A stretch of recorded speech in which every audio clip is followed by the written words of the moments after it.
Listen, usually when we think about programmers and psychotherapists, well, it seems like they are people from totally different planets. And oh yes, looks like absolutely different worlds. Yes, on one hand we have, well, such rigid logic, algorithms, dry machine code, and on the other, human emotions, fragile, irrational, super complex. And it seems that they are impossible to intersect. Exactly.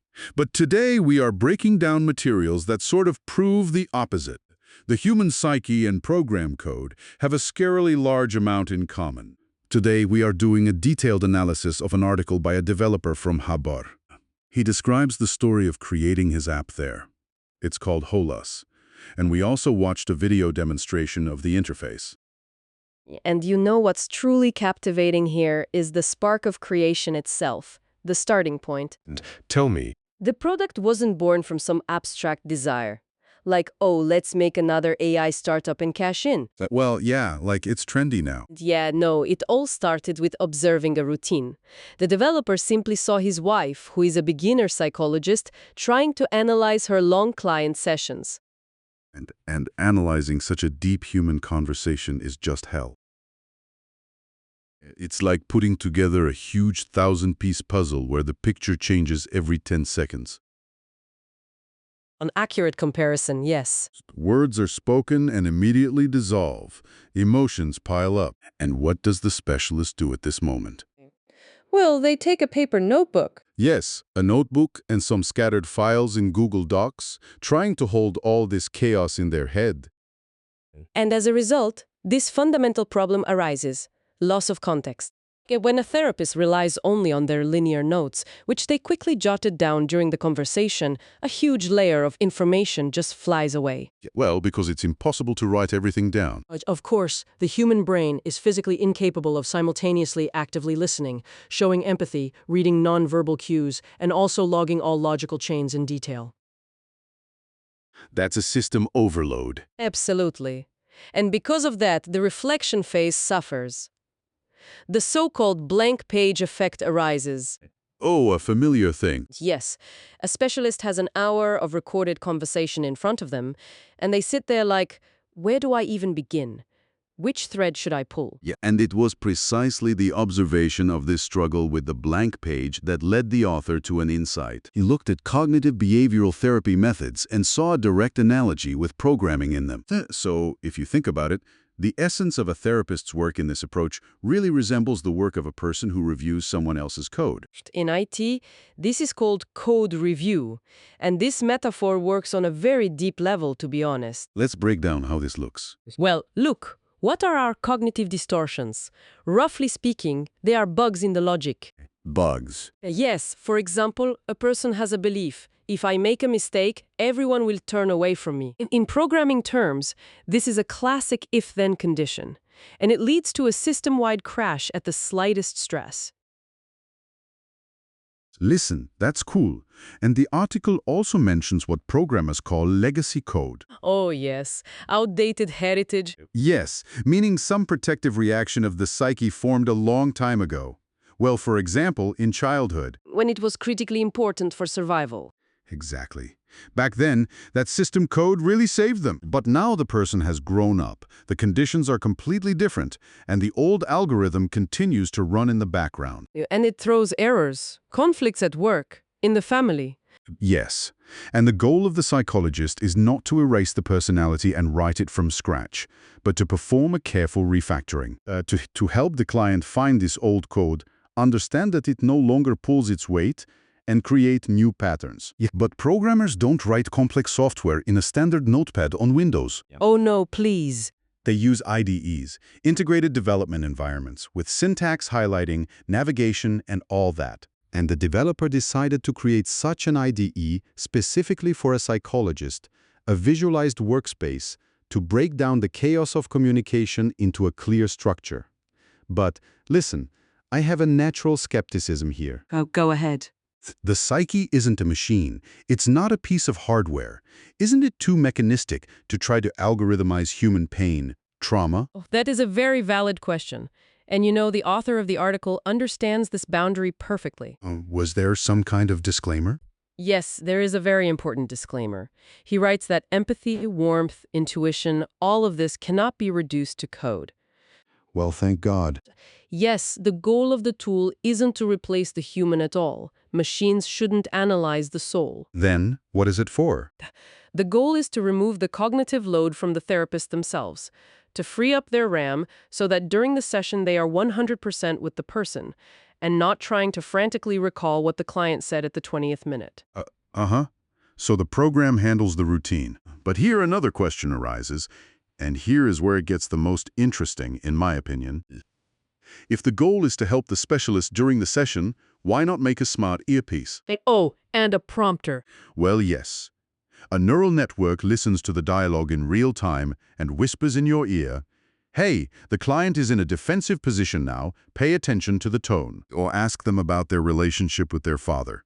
It would seem we live in the era of neural networks, ChatGPT. This is the most logical and trendy step, but the developer categorically refuses this. And this refusal of real-time mode is perhaps the most telling decision in the entire Holas architecture. Why?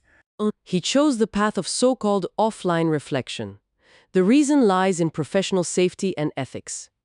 And a prompter creates a colossal risk, the risk of the illusion of competence. The illusion of competence. That's when we think we know something, but in fact, we just know how to Google quickly. Exactly. We confuse access to information with knowledge. The article has a brilliant example from the IT world itself, where this has already become a huge problem. About job interviews. Yes, candidates pass complex technical interviews using hidden screens with neural networks. Yes, I read about that. They listen to the interviewer's question and immediately generate perfect code, and the candidate just reads it out with a smart look. Exactly. And for IT, of course, this is a deception, and such a person will then just fail the real project, but in psychotherapy, the price of this mask is 1,000 times higher. Because you cannot imitate empathy in front of a person who is in crisis. Precisely. One thing is to generate an answer about a database. Another is reading out machine-generated words of sympathy. This just devalues the entire therapy process. This raises a vital question of ethics. Knowledge is valuable only when it is internalized by the human. Post-analysis, this offline reflection, it forces the specialist to pass the information through themselves. The tool should slow down the analysis process, not speed it up mindlessly. The center of responsibility remains with the human, and, well, it's just a smart assistant that prepares the ground. So, let's see how this Holas anatomy works in practice. Let's go. Since we gave up on the smart earpiece, we need a tool for very convenient post-factum analysis. And the video interface demo shows it all very clearly. It reminds one of a video editor's work, doesn't it? Yes, 100%. Only instead of frames, we have meanings. It all starts with creating a session. We upload audio or video into it. And here is an important point. The first step is transcription. It works with a focus on radical privacy. Oh, that is critically important. We are used to how things are, to convert voice to text. You need to dump the file into some cloud on corporate servers, into some Google or Yandex. But here, the transcription happens completely locally. You run the program for the first time, it downloads the language model directly to your PC, and that's it. So, can you even turn off the internet after that? Exactly. The computer becomes a digital safe. If these are patient records or commercial secrets from business meetings, the guarantee that the audio doesn't leave your hard drive is just a killer feature. Data doesn't feed other people's neural networks. This really takes a huge headache away from specialists. And the text has been generated. Now the interface enters the game. Because reading a bare sheet of text is a pain. Absolutely useless, therefore the system does diarization. That's breaking it down by speakers, right? Yes, separating the lines. But since AI isn't perfect, it sometimes confuses voices. And that's where the interface shines. I noticed in the video how easy it is to fix these AI errors there. You don't need to select text with a mouse, press Ctrl-C, delete, paste into another paragraph. There are literally a couple of keyboard presses, and the line jumps to the correct person's column. And if we connect this to the broader picture of how the brain works, these micro-interactions solve everything. Why? Because of cognitive resistance. So imagine a person is analyzing an hour-long complex dialogue.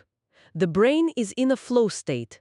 The prefrontal cortex is tense, holding the threads of the conversation, and any unnecessary action, reaching for the mouse, opening a drop-down menu, copying a timestamp, is a micro-interruption. Oh, so the brain falls out of context. Yes, and switches to the interface mechanics.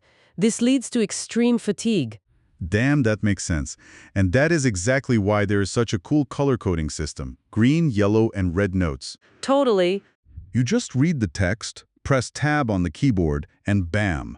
A colored clickable marker appears on the timeline. In one click, you don't need to start a separate Word doc writing out by hand like, okay, at the 25th minute he spoke about fear. Reducing cognitive friction to zero. Plus, there is a built-in translator. You can use API keys from Google Gemini or ChatGPT, or you can connect local models. And then you can translate for free, without counting those stupid tokens. Yes, and then all of this is exported to text or SRT subtitles with timestamps. Beautiful. But, you know, one thing is a beautiful theory and a smooth interface on the developer's computer. And another is the real world. Exactly. Did the app survive the baptism by fire? The article has a great piece about the first real user. It was his wife's colleague. Yes, she had a task with the highest level of responsibility. She needed to pass an international certification at some Western university. And the mandatory stage there is supervision, so she needed to provide an experienced mentor with an exact minute-by-minute transcript of her session with a client. Wow, that is hellish work. Previously, it was just mechanical torture. First, you upload audio to some random service for basic text. Then you sit for hours in the editor, listen to the recording over and over, manually separate where the client speaks, where you do, set the names, timestamps. And then also translate all of this into English for the professor. Yes. It's a huge waste of cognitive resources on stupid technical work. The specialist turns into a typist. He turned those hours of routine into literally minutes. She ran the session through the program, quickly sorted the lines with buttons, and exported the ready result. Wow. And after this success, the project had an inevitable pivot, a change in positioning. Yes. The author realized that if you position the app only as something for psychologists, it artificially narrows the scope. Oh, right, because the chaos of unstructured conversation is a problem, and not only in therapy. Absolutely. Take a journalist after a 2-hour interview, they also need to find one specific quote, or a manager after a strategic rant with a team. Yes, you sit there and think, what did we even decide there? And you also catch this blank page effect when trying to write a follow-up. Students, researchers, documentarians, everyone works with the same material, with the flow of sound. And that is why Holas is now positioned as a neutral tool for any, as he called it, conversational media. AI doesn't treat anyone. Yes, it just turns sound into data, into hard text that can be edited. And by the way, it's interesting to look at the technical path of how it all evolved. It started with Python, right? Yes, the first prototype was in Python with a tkinter interface, but that's a classic for hypothesis testing. Putting it together quickly on your knee. And for short texts, it worked. But as soon as real hour-long transcripts started coming in, everything began to lag terribly. Well, logical. Python is an interpreted language. Yes, every time the computer reads the instruction through an interpreter and the interface, that's thousands of elements, tags, timelines, blocks, which need to be scrolled smoothly. And what did he do? A radical step, rewrote everything from scratch in Swift. Apple's native language, it compiles directly into machine code, talks to the processor without intermediaries. As a result, even heavy text for a couple of hours flies like a regular browser page. Awesome. As far as I know, the project is now in the 90-day open beta stage, collecting feedback. Yes, and to summarize, we see a cool pattern here. The best technologies don't try to replace the human. They create a convenient environment for them, this very IDE. Like where the chaos of thoughts gains structure. Exactly. And finally, I want to toss out one final thought. The article mentioned this version control to track psychotherapy progress from session to session. Like in IT? tracking changes in code, like what was it a week ago? Yes, and what if we applied this approach to our everyday life? Meaning?